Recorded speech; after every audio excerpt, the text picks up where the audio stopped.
everyone, welcome to our channel Quality by JNUites, a platform solely dedicated towards the preparation for UGC NET exam.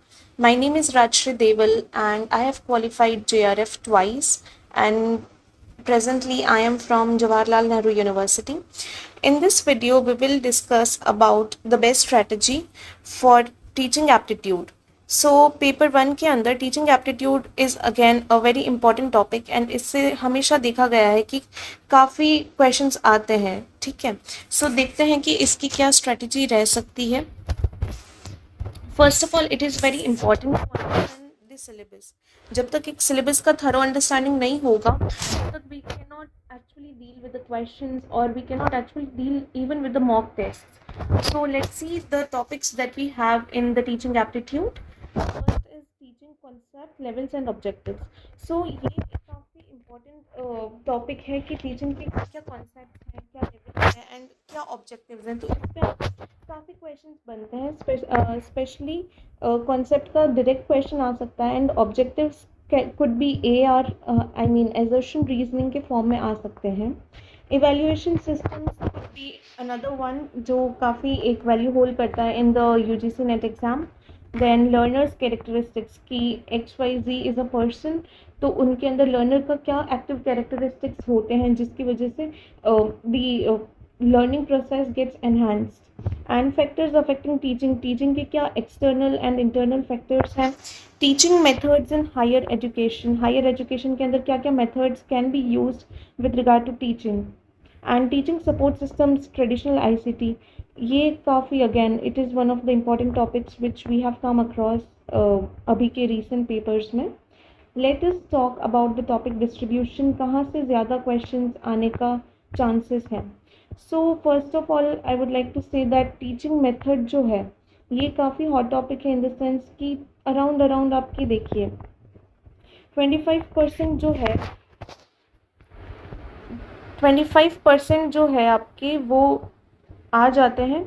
Teaching method का जो paper है, teaching methods जो हैं उनके अंदर से आपके क्वेश्चंस आ जाते हैं. Apart from that learner characteristics जो कि काफ़ी डूएबल, ये वाला जो पोर्शन है इट इज़ डूएबल. ठीक है, आपको बस एक बार ये थोड़ा सा अंडरस्टैंडिंग होना चाहिए एंड थोड़ा इन्वायरमेंटल अंडरस्टैंडिंग कि अच्छा ठीक है आपने आसपास क्या चल रहा है and how you can actually go through all these things, how you can actually relate. जितना आप टीचिंग एप्टीट्यूड ऐसा है कि जितना आप अपने आप से रिलेट कर पाएंगे उतना ही क्वेश्चंस डूएबल लगेंगे आपको. एंड फिर उसके बाद में आता है इवेल्यूएशन सिस्टम्स जो हैं कि क्या क्या इवेल्यूएशन मेथड्स हैं, कैसे इवेल्यूएट करा जाता है. कोई भी एक स्टूडेंट है उसको स्टूडेंट का इवेल्यूएशन कैसा होता है, फॉर्मेटिव क्या रहता है, समेटिव क्या होता है. So all of those things, summative क्या रहता है या. And then comes ICT and support. कि ICT एक ऐसा टॉपिक है जहाँ से आपको कभी मतलब ऑलमोस्ट एवरी ईयर एक दो क्वेश्चन तो देखने को मिलते ही हैं. सो 15% चांसेस हैं कि आपके क्वेश्चंस इसमें से भी आते हैं. Then comes teaching levels and objectives कि ऑब्जेक्टिव क्या है टीचिंग का, कौन से लेवल पे टीचिंग जो चल रहा है उनका पर्टिकुलर ऑब्जेक्टिव क्या है. एंड लास्टली गवर्नमेंट इनिशिएटिव्स के बारे में कि गवर्नमेंट का क्या इनिशिएटिव है. जैसे सर्व शिक्षा अभियान हो गया आपका SSA, तो उसका क्या ऑब्जेक्टिव है.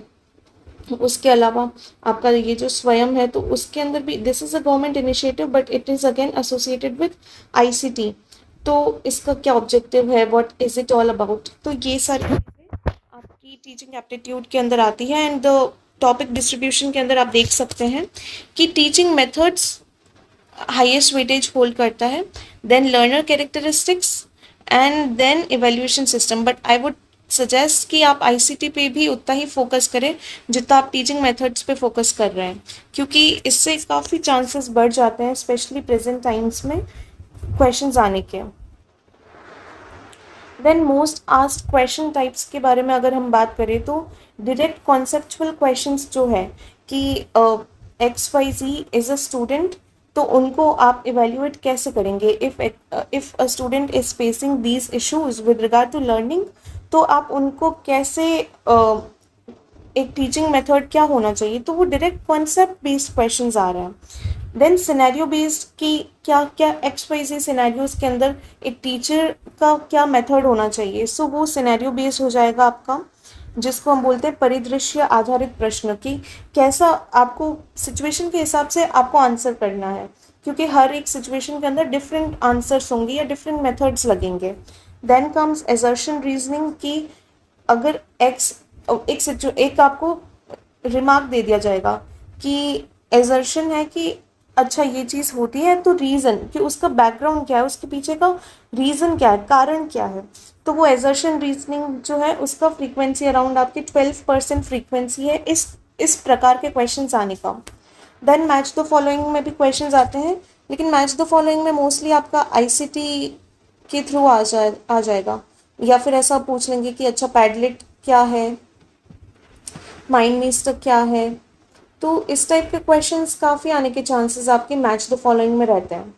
देन क्रोनोलॉजी और सीक्वेंसिंग के भी क्वेश्चंस आ सकते हैं कि जो टीचिंग मेथड्स हैं तो उनके अंदर लेवल 1 क्या होता है, लेवल 2 क्या होता है, इस टाइप के क्वेश्चंस। एंड देन मिसलेनियस, कुछ कुछ क्वेश्चंस ऐसे होते हैं कि जो कोई भी कैटेगरीज में फिट इन नहीं हो पाते हैं, तो लेकिन उनके चांसेस काफ़ी कम है, आप देखिए 10% चांसेस हैं उन क्वेश्चंस के आने के। Then let us talk about the best strategy, let us talk about the thing जिसके लिए आज हम लोग ये वीडियो बना रहे हैं। सबसे पहले आई वुड सजेस्ट कि आप हाई वेटेज टॉपिक्स जो हैं, जैसा हमने पहले बात करा था कि टीचिंग मेथड्स, इवैल्यूएशन, इन सारी चीज़ों पे आपको फोकस करना है, बिकॉज ये काफ़ी मार्क्स फेच करेंगे, आपको ज़्यादा मार्क्स फेचिंग क्वेश्चंस यहाँ से आएंगे, क्योंकि हर एक every year you'll find questions from these particular topics, तो इसलिए। And practice daily PYQs is a go to thing, आपको पीवाईक्यूज करने ही है, ये ना कंपल्सरी है, क्योंकि जब तक आपको एक पीवाईक्यूज का अंडरस्टैंडिंग नहीं होगा तब तक यू कैन नॉट से कि अच्छा माई प्रेपरेशन इज़ थरो, क्योंकि जब तक आप मॉक प्लस पीवाईक्यूज नहीं करेंगे प्रेपरेशन अधूरी है। Use mind maps and tables for concepts, आप हर चीज़ रट नहीं सकते हैं, आपको कॉन्सेप्ट्स की टेबल बनानी होगी, थोड़े लिंकेजेस क्रिएट करने पड़ेंगे माइंड मैप्स के थ्रू। लिंकेजेस जब आप क्रिएट करेंगे तो माइंड की टेंडेंसी होती है कि माइंड मैप्स को वो एक्चुअली रीड करता रहता है, एंड वो चीज़ें आपकी रिटेन ज़्यादा देर तक रिटेन भी रहती है।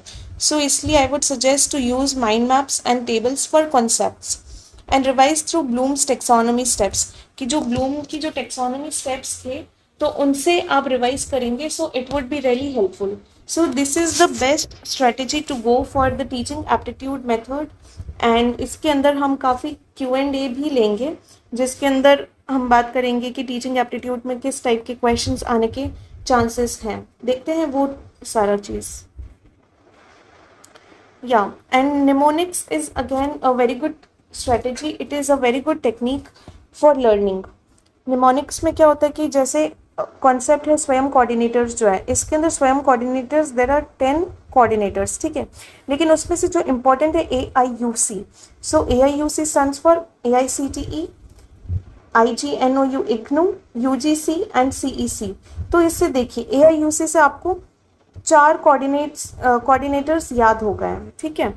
Now when I talk about blooms taxonomy, तो इसके अंदर आपका निमोनिक कुड बी RUAAEC, ठीक है। ब्लूम का जो टेक्सोनॉमी जो था वो 6 लेवल्स ऑफ कॉग्निटिव कॉम्प्लेक्सिटी के बारे में बात कर रहा था, ठीक है। तो लेवल्स ऑफ ब्लूम्स टेक्सोनॉमी का मैं यहाँ पे थोड़ा आपको समझा देती हूँ। इसके अंदर फर्स्ट इज नॉलेज और रिमेम्बरिंग, नॉलेज और रिमेम्बरिंग, ठीक है। इसके अंदर क्या होता है कि आप फैक्ट्स रिकॉल करते हैं, टर्म्स और बेसिक कॉन्सेप्ट्स को रिकॉल करते हैं।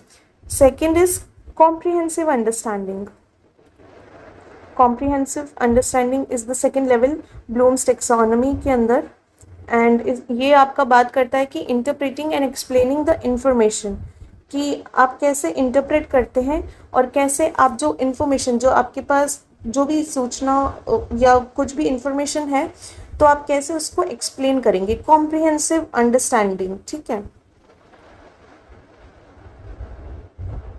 थर्ड जो लेवल है दैट इज एप्लीकेशन,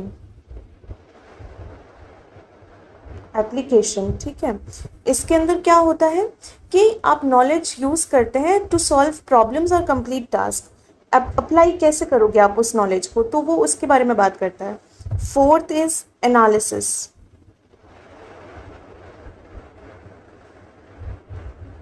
एनालिसिस के अंदर आप ब्रेक करते हो इन्फॉर्मेशन को ताकि आप पैटर्न्स, ब्रेकिंग द इंफॉर्मेशन, जैसे एक ही डेटा सेट है, इसको मैं ब्रेक करूंगी मल्टीपल डेटा सेट्स के अंदर टू अंडरस्टैंड कि पैटर्न क्या है, कि इन चीज़ों के अंदर क्या रिलेशन है, क्या पैटर्न है, ठीक है। फिर उसके बाद में जो फिफ्थ पॉइंट आपका आता है दैट इज सिंथेसिस। सिंथेसिस या फिर इसको अपन और भी बोल देते हैं कि क्रिएटिंग। तो इसके अंदर क्या होता है कि आप न्यू आइडियाज सॉल्यूशंस की, हमने एक पैटर्न इन चीज़ के अंदर देखा, कोई भी कॉम्प्लेक्स चीज़ थी उसको एनालाइज करा, तो अब उसका सॉल्यूशन ओरिएंटेड चीज़ पे लेवल 5 जो है वो फोकस करता है। Then sixth is sixth point 6 जो है वो आपका बात करता है इवैल्यूएशन के बारे में। इवैल्यूएशन, तो इवैल्यूएशन के अंदर क्या आता है, judgments, you make the judgments about the value, quality और इफेक्टिवनेस ऑफ समथिंग, कि आप कैसे एक चीज़ का इवैल्यूएशन करते हैं कि अच्छा XYZ मेथड मैंने यूज़ करा, उसका इम्प्लीकेशन जो था, इम्प्लीकेशंस आपके आ गए थे A, B और C, ठीक है। अब इन तीनों में से 3 चीज़ें इम्प्लाई हुई है, तो इन तीनों का अब मैं सॉल्यूशन जो है एनालाइज करूँगी, तीनों में से बेस्ट क्या है। सो ये है ब्लूम्स का प्रॉपर टेक्सोनॉमी जो है with regard to the framework for categorising learning objectives. तो this is Bloom's taxonomy, and इसके अंदर आप निमोनिक लगा सकते हैं जैसे RUAAEC। तो सबसे पहले आप याद करते हैं, फिर समझते हैं, फिर अप्लाई या लागू करना, फिर विश्लेषण दैट इज एनालिसिस, मूल्यांकन कि कैसे आप सिंथेसाइज करते हैं, सृजन, सृजन इज इवैल्यूएशन।